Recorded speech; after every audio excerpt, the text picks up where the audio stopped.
यावेळेस 10वीच्या निकालात मराठी विषयातील विद्यार्थ्यांची मोठी पिछेहाट झाल्याचं समोर आलेलं आहे। मराठी भाषेची निवड करून परीक्षा देणारे 94,000 विद्यार्थी नापास झालेत। प्रथम भाषा म्हणून ज्या राज्याची राजभाषा मराठी आहे, ज्या भाषेला केंद्र सरकारकडून अभिजात भाषेचा दर्जा प्राप्त झालेला आहे, अशी मराठी भाषेतच अनेक विद्यार्थी नापास झाल्याचं समोर आले।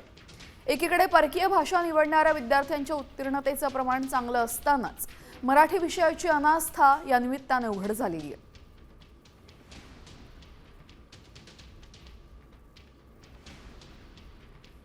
तर प्रथम भाषा म्हणून 80,803 विद्यार्थ्यांनी मराठी भाषा निवडलेली होती।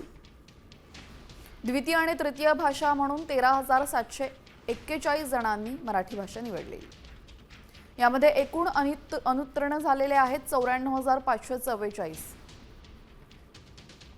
मराठीबद्दल अनास्था 5 वर्षांमध्ये सर्वात कमी निकाल लागलेला आहे।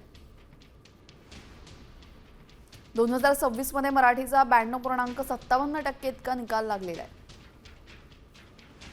तर प्रथम भाषा म्हणून आपण पाहतोय 80,803 विद्यार्थी नापास झालेले आहेत।